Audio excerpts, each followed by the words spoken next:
Hey everyone, welcome back to the channel.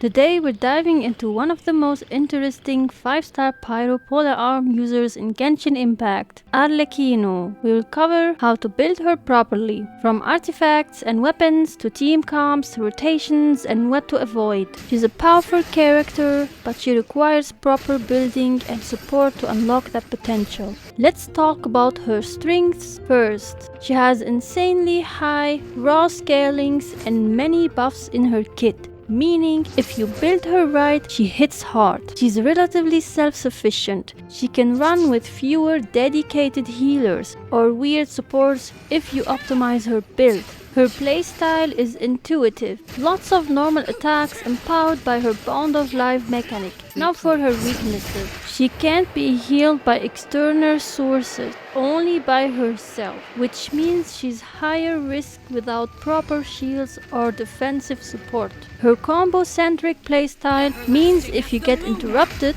her damage can drop off more sharply than some other DPS, so keep that in mind when deciding whether she fits your roster. Before jumping into specific weapons or artifacts, let's clarify the goal stats you should aim for. For attack, you should go around 2000 or above. Critical rate around 70 to 80%, critical damage 160% or higher. These are the performance benchmarks you will want to hit if you're building Arlecchino as a main DPS. Next, her talent priority. First, her normal attack, second, her elemental skill, and then lastly, her elemental burst, because her normal attacks are the core of her damage. Level those first up.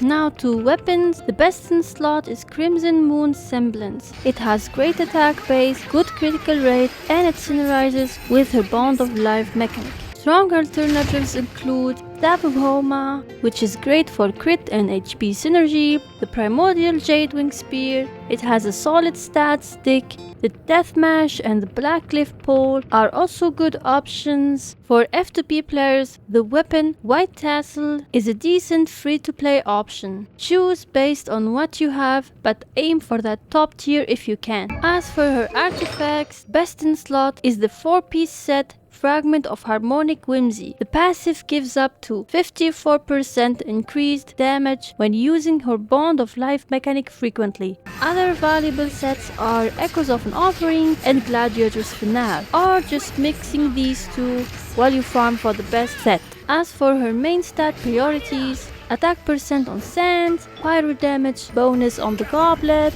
critical rate or critical damage on the Circlet. As for her substats, you should go for critical rate, critical damage, energy recharge to support her burst uptime, and attack percent. Make sure you're hitting those goal stats we mentioned earlier. Now the fun part, teams. Because Arlecchino has some unique mechanics, picking the right support characters is key. Here are some build style team comps.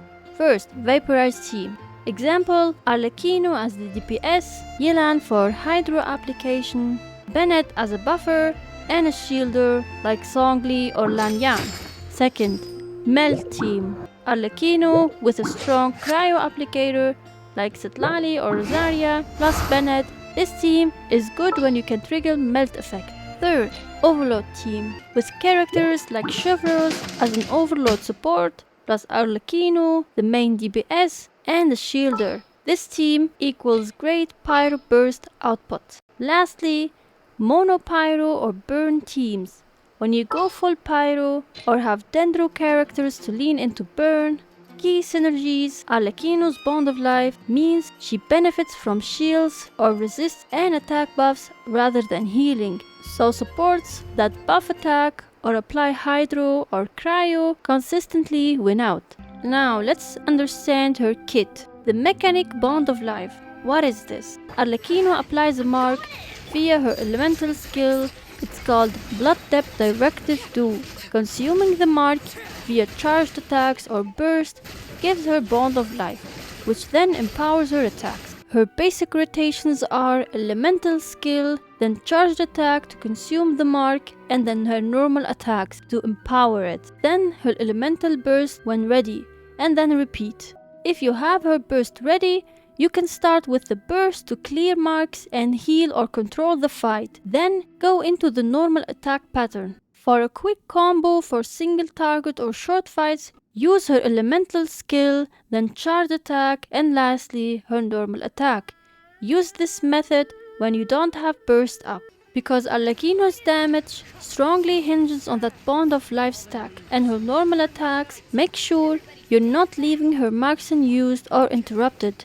That's when she loses damage potential. So when should you build Arlecchino? If you have the team support for her, like Hydro or Cryo support, or a good buff character, and you're ready to invest high. If you're missing supports or you're early in the game, she may not reach her potential yet. Remember, she's powerful but investment heavy.